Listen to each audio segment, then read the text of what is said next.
11. Bienestar. Si alguien quiere seguirme, que me siga.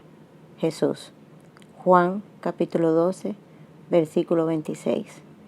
Frecuentemente, las organizaciones religiosas y mayormente las espiritistas en la actualidad están repletas de personas ansiosas por bienestar.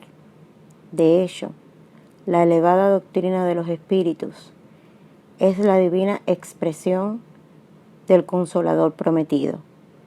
En sus actividades resplandecen caminos nuevos para el pensamiento humano, llenos de profunda consolación es para los días más duros.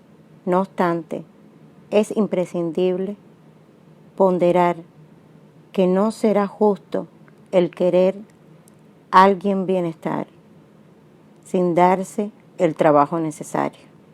Muchos piden amparo a los mensajeros del plano invisible, pero ¿cómo recibirlo si llegaron al colmo de abandonarse al sabor de los ventarrones impetuosos que soplan fuerte en los resbaladeros de los caminos? Bienestar espiritual no es como el plan del mundo, que pasa mecánicamente de mano en mano para saciar el hambre del cuerpo, sino como el sol, que es el mismo para todos, pero penetrando solamente en los lugares donde se haya hecho un reducto cerrado para las sombras. Los discípulos de Jesús pueden referirse a sus necesidades de bienestar. Eso es natural. Entre tanto, antes de eso, necesitan saber si están sirviendo al Maestro y siguiéndolo. Cristo nunca faltó a sus promesas. Su reino divino se yergue sobre consolaciones inmortales, mas para alcanzarlo se hace necesario seguirle sus pasos, y nadie ignora cuál fue el camino de Jesús en las piedras de este mundo. 12. Educación en el hogar. Vosotros hacéis lo que habéis visto en vuestro Padre. Jesús. Juan capítulo 8, versículo 38. Se preconiza en la actualidad del mundo una educación por la libertad plena de los instintos del hombre, olvidándose poco a poco las antiguas enseñanzas en cuanto a la formación del carácter en el hogar. La colectividad, sin embargo, tarde o temprano, será obligada a reajustar sus propósitos. Los padres humanos tienen que ser los primeros mentores de la criatura, de su misión amorosa. Proviene la organización del ambiente justo.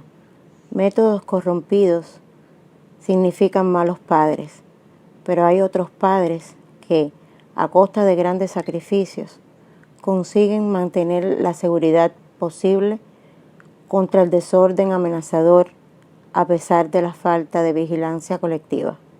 La tarea doméstica nunca será una válvula para goces improductivos, porque constituyen trabajo y cooperación con Dios. El hombre o la mujer que deseen al mismo tiempo ser padres y gozadores de la vida terrestre están ciegos y terminarán sus locos esfuerzos, espiritualmente hablando, en la franja común de la inutilidad. En vano se improvisarán psicólogos para sustituir la educación en el hogar por oscuros sustitutos que envenenan el alma. Solo el espíritu que haya comprendido la paternidad de Dios por encima de todo consigue escapar a la ley por la cual los hijos siempre imitarán a los padres, aun cuando estos sean perversos. Escuchemos la palabra de Cristo y, si tenéis hijos en la tierra, guardad como advertencia la declaración del Maestro. 13. ¿Qué es la carne? Si vivimos en el Espíritu, andemos también en el Espíritu. Pablo, Gálatas capítulo 5, versículo 25. Casi siempre, cuando se habla de espiritualidad, se presentan muchas personas que se quejan de las exigencias de la carne.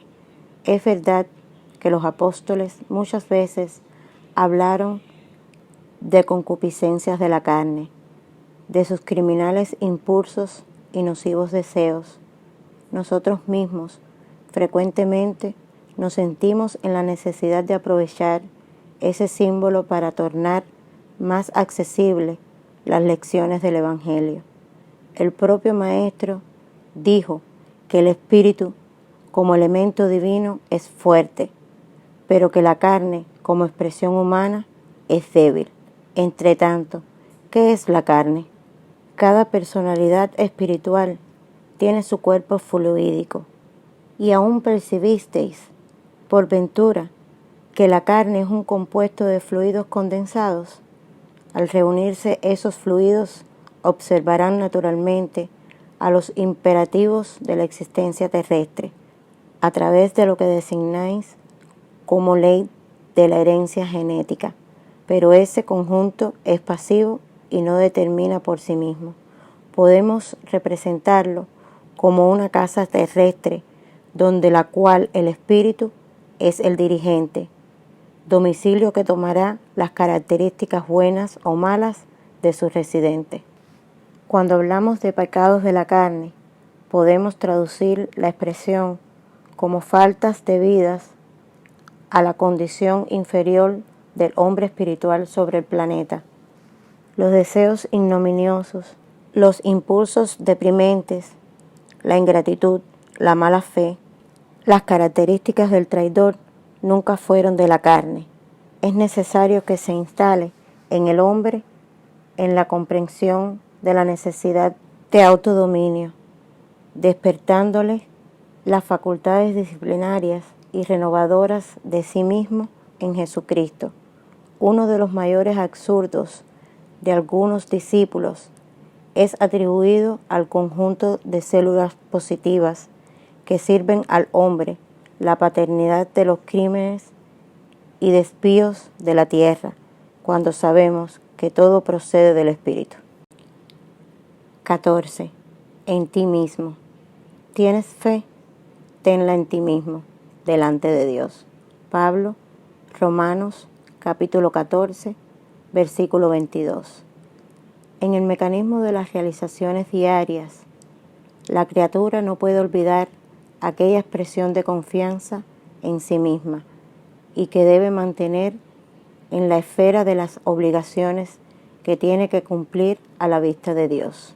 Los que viven en la certeza de las promesas divinas son los que guardan la fe en el poder relativo que les fue confiado, y al aumentarlo con su propio esfuerzo, prosiguen en las edificaciones definitivas con vistas a la eternidad. No obstante, los que permanecen desalentados en cuanto a sus posibilidades, esperando promesas humanas, andan como fragmentos de corcho sobre el agua, sin una finalidad propia, sin derrotero y sin tener un ancla. Naturalmente, nadie podrá vivir en la tierra sin confiar en alguien de su círculo más próximo. Pero el afecto, el vínculo de la amistad, el calor de las dedicaciones elevadas no pueden excluir la confianza en sí mismo delante del Creador. En la esfera de cada criatura, Dios lo puede todo. Sin embargo, no exime a su Hijo de realizar las tareas de cooperación, de la voluntad y de la confianza. Un padre que hiciere mecánicamente el cuadro de felicidades de sus descendientes, examinaría en cada uno las facultades más brillantes. ¿Por qué has de mantenerte indeciso? Si el Señor te confirió este o aquel trabajo justo, hazlo con rectitud, porque si Dios tiene confianza en ti para algunas cosas, debes confiar en ti mismo delante de Él. 15. Conversión. Y tú, cuando te convirtieres, confirma a tus hermanos. Jesús, Lucas, capítulo 22, versículo 32. No es fácil la conversión del hombre, como afirman los portadores de convicciones apresuradas. Muchos dicen, yo creo, pero pocos pueden declarar, estoy transformado. Las palabras del Maestro a Simeón Pedro son muy simbólicas. Jesús las profirió en la víspera del Calvario, en la hora grave de la última reunión de los discípulos. Recomendaba al pescador de Cafarnaúm confirmar a los hermanos en la fe cuando se convirtiese. Cabe añadir que Pedro siempre fue su más activo compañero de apostolado. El Maestro prefería siempre su sencilla casa para ejecutar su divino ministerio del amor. Durante 3 años consecutivos, Simeón presenció acontecimientos asombrosos, vio los leprosos limpios, ciegos que volvían a ver, locos que recuperaban la razón, se deslumbró con la misión del Mesías, transfigurado en el Tabor, asistiera a la salida de Lázaro de la oscuridad del sepulcro, y no obstante, aún no estaba convertido. Serían necesarios los trabajos inmensos de Jerusalén, los sacrificios personales, las luchas enormes consigo mismo para que pudiese convertirse al Evangelio y dar testimonio de Cristo a sus hermanos. No será por maravillarse tu alma ante las revelaciones espirituales que estarás convertido y transformado para Jesús. Simeón Pedro presenció esas revelaciones con el propio Mesías y le costó mucho tener esos títulos. Trabajemos, por lo tanto, para convertirnos. Solamente en esas condiciones estaremos habilitados para el testimonio.